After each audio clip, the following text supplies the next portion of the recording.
हिंदू संस्कृति के लिए असुर हम आदिवासी ही हैं, जिसके बारे में बहुसंख्यक संस्कृति में घृणा का भाव लिखा गया है। मूर्तियों के माध्यम से द्वेष दर्शाया गया है। आखिर उसका बचाव कैसे सुनिश्चित होगा, इस पर हमें सोचना होगा।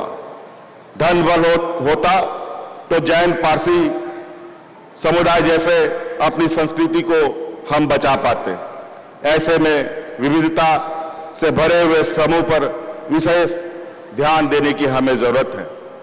जानवर बचाओ, जंगल बचाओ सब बोलते हैं, लेकिन आदिवासी बचाओ कोई नहीं बोलता।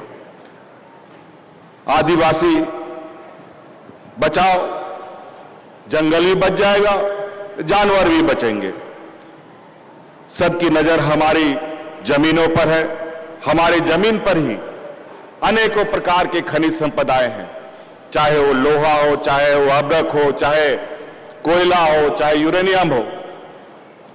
खनिज संपदा तो हमारे पास है, लेकिन हमारे पास ना कोई फैक्ट्री है, ना पेड़ जंगल काटने के लिए आराम मशीन है। ये बड़े बड़े उद्योगपतियों के पास ही होते हैं। कुछ लोग तो आदिवासी शब्द से भी चिढ़ने लगते हैं। वो हमें आदिवासी नहीं वनवासी कहकर पुकारना चाहते हैं। आज जरूरत है कि एक आम देशवासी के अंदर आदिवासी समाज के प्रति संवेदनाएं जगाई जाए। जरूरत है आम जन के अंदर आदिवासी समाज के प्रति सम्मान एवं सहयोग का भावना पैदा करने का। आदिवासी कौम एक स्वाभिमान कौम है, मेहनत करके खाने वाला कौम है। ये किसी से भीख नहीं मांगता। हम भगवान बिरसा मुंडा, एकलव्य, राणा पुंजा के कौम है, जिन्हें कोई झुका नहीं सकता, कोई डरा नहीं सकता, कोई हरा भी नहीं सकता। हम उस कौम के लोग हैं जो गुरु के तस्वीर से हुनर सीख लेते हैं। हम सामने से वार करने वाले लोग हैं, सीने पर वार झेलने वाले लोग हैं। हम इस देश के मूलवासी हैं। हमारे पूर्वज ने जंगल बचाया, जानवर बचाया, पहाड़ बचाया। हाँ, आज यह समाज सोचने के लिए मजबूर है कि जिस जंगल जमीन की उसने रक्षा की, आज उसे छीनने की बहुत तेजी से प्रयास की जा रही है। आज देश का आदिवासी समाज बिखरा हुआ है। हमें जाति धर्म के आधार पर बांट कर बताया जाता है, जबकि हमारी संस्कृति एक है, खून एक है, तो समाज भी एक होना चाहिए। हमारा लक्ष्य भी एक होना चाहिए। हमें अपने 200-250 वर्ष पूर्व के इतिहास को याद करना चाहिए। हमें यह याद रखना होगा कि आज जो भी हमारे पास है वो हमारे शहीदों की देन है। बिरसा मुंडा, भीम नायक, कांटा भील, सिद्धू कानू, सभी महापुरुषों ने आदिवासी अस्मिता की रक्षा के लिए अपनी जान न्यौछावर कर दिए थे। भगवान बिरसा मुंडा ने क्या कहा था? उन्होंने जल जंगल जमीन पर अधिकार की बात की थी, अब वह राज की बात की थी, गांव की सरकार की बात की थी। दिक्कत है कि हम अपने आदर्शों के बारे में जानते ही नहीं। हमारी नई पीढ़ी को इसके बारे में सोचना होगा। आप एक संथाली युवक से पूछें राणा पुंजा कौन है, तो वो बोलेगा, राणा पुंजा के बारे में सोचने लगेगा ये कौन है। वैसे ही आप एक भील युवक से पूछेंगे बुद्धू भगत कौन है, तो वो भी सोचने लगेगा कि ये बुद्धू भगत कौन है, और उत्तर भी नहीं दे पाएगा। सच्चाई है कि देश का आदिवासी समाज एक होकर सोच ही नहीं रहा है। हमें अपने आप को पहचानने की जरूरत है।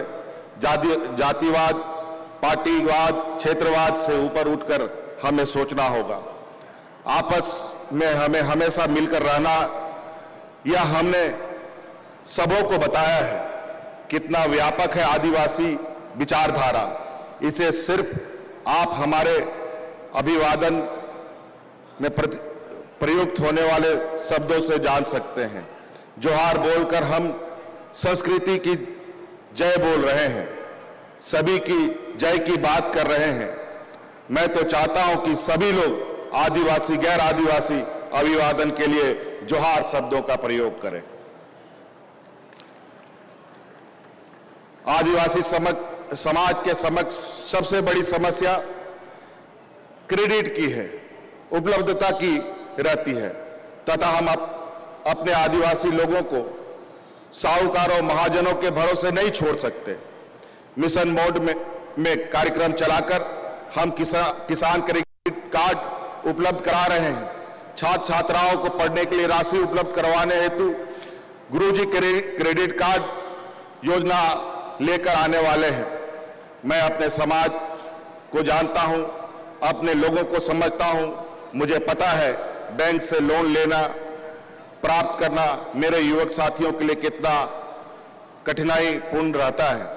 बैंक की स्थिति तो यह है कि हेमंत सोरेन भी लोन लेने जाए तो उसे पहली दफा नकार भी देते हैं, कहेंगे कि आपका जमीन CNTSPT के अंतर्गत आता है। हमारे युवक हुनरमंद होते हुए भी मजदूरी करने पर विवश हो जाते हैं। गाड़ी चलाने आता है पर गाड़ी चलाना आता है पर चूंकि उसके पास पैसा नहीं है इसलिए वह सिर्फ ड्राइवर बनकर के रह जाता है। गाना गाने आता है पर उसके पास रिकॉर्डिंग करने या करवाने के लिए पैसा नहीं है। बाल काटने आता है पर अपना सैलून नहीं खोल पाता। वेल्डिंग करने आता है पर अपना वर्कशॉप नहीं खोल पाता। हमने स्थिति बदलने की ठानी है। अब गाड़ी चलाने वाला गाड़ी का मालिक भी बन सकता है और कोई भी व्यवसाय करना चाहे वो अपने मालिक के रूप में वहां रह करके कई लोगों को रोजगार उपलब्ध करा सकता है। मेरा सोच साफ है, समाज का विकास करना है तो नौकरी देने वाले लोगों को खड़ा करना होगा, अपने लोगों को आगे लाना होगा। अपने लोग आगे बढ़ेंगे तो झारखंड के लोग भी आगे बढ़ेंगे। और इसी कारण से आज मैं कहता हूं कि मैंने जिस भरोसे से इस योजना को लागू किया है उससे सफलता आपके हाथ में है। आप आज छोटा व्यापार प्रारंभ किए हैं, आगे आपको अपनी मेहनत से इसे बड़ा करना है। आप अच्छा करेंगे तो आसपास वाले 4-5 और युवक युवती भी इस योजना का लाभ लेने के लिए आगे बढ़ेंगे। मैं यहीं पर रुकने वाला नहीं हूं, नए साथियों को व्यापार के गुण सिखाने का भी व्यवस्था कर रहा हूं। लोन की उपलब्ध करवाएंगे और व्यापार को आगे बढ़ाने में आप की सरकार मदद करेगी। आदिवासी संस्कृति को जीवित रखने के लिए हम भाषा के शिक्षक बहाल करने वाले हैं। झारखंड के युवकों को विश्व स्तरीय शिक्षा के अवसर प्रदान करने हेतु प्रारंभ किए गए मरांगोंग के जयपाल सिंह मुंडा पारदर्शी छात्रवृत्ति योजना का लाभ लेकर पहला बैच के छात्र छात्राएं आज ब्रिटेन की संस्थाओं में अध्ययनरत है। पढ़ेगा तो आगे बढ़ेगा। मैं इस मंच से भारत सरकार से मांग करता हूं कि पूरे देश में इस दिन 9 अगस्त को सार्वजनिक अवकाश की घोषणा की जाए। वन अधिकार के जो पट्टे खारिज किए गए हैं हम फिर से इसको रिन्यू करके जो भी लंबित है उसे 3 महीने के अंदर पूरा करेंगे। और कई ऐसी चीजें हैं। आइए आज हमारी ये शुरुआत इस राज्य से जनजातीय महोत्सव के माध्यम से एक संदेश के रूप में हम लोग कई चीजों को रखना चाहते हैं। महाजनों की महंगाई ब्याज पर लिया गया कर्ज अब आपको वापस नहीं करना होगा। इसका शिकायत मिलने पर महाजन पर भी कार्रवाई की जाएगी। ऐसे कानूनों को भी हम लोग बनाने की तैयारी में हैं। आदिवासी परिवार में किसी की भी शादी के अवसर पर मृत्यु होने पर 100 किलोग्राम चावल, 10 किलो दाल दिया जाएगा। इससे सामूहिक भोज के लिए अब उन्हें कर्ज लेने की आवश्यकता नहीं पड़ेगी। साथ ही मेरी अपील होगी कि सामूहिक भोज करने के लिए कर्ज लेने से बचें और कर्ज लेने भी हो तो आप बैंक से लें। हमने ट्राइबल यूनिवर्सिटी का निर्माण कार्य को आगे बढ़ाया है। इसके माध्यम से मुख्य रूप से आदिवासी भाषा, संस्कृति, लोक कल्याण, शोध संबंधित विषयों को बढ़ावा दिया जाएगा। उम्मीद है इससे आदिवासी समाज एवं झारखंड से जुड़े प्राचीन ज्ञान को संरक्षित रखने के साथ साथ उसकी विशिष्ट समस्याओं का समाधान को भी बल मिलेगा। अंत में मैं उन सभी लोगों को धन्यवाद देता हूं जिन्होंने हमारे ऊपर विश्वास जताया। इन सब के बीच हमें ध्यान रखना चाहिए कि हमारे पुरखों द्वारा दी गई कुर्बानियां हम पर कर्ज है और यह कर्ज तभी उतरेगा जब निर्माण के पुनीत कार्य में हम सभी लोग बढ़ चढ़कर अपना योगदान देंगे। आदिवासी मुख्यमंत्री होने के अपने मायने हैं। झारखंड ही नहीं, देश के दूसरे हिस्से के आदिवासी का भी जो प्यार मुझे मिलता है, जो उम्मीद मुझसे है, उससे मैं भली भांति परिचय हूं। आइए हम सब अपने एकजुटता एवं आगे बढ़ने का संकल्प को जय हिंद के नारे के साथ शक्ति दें। जय हिंद, जय झारखंड, जोहार।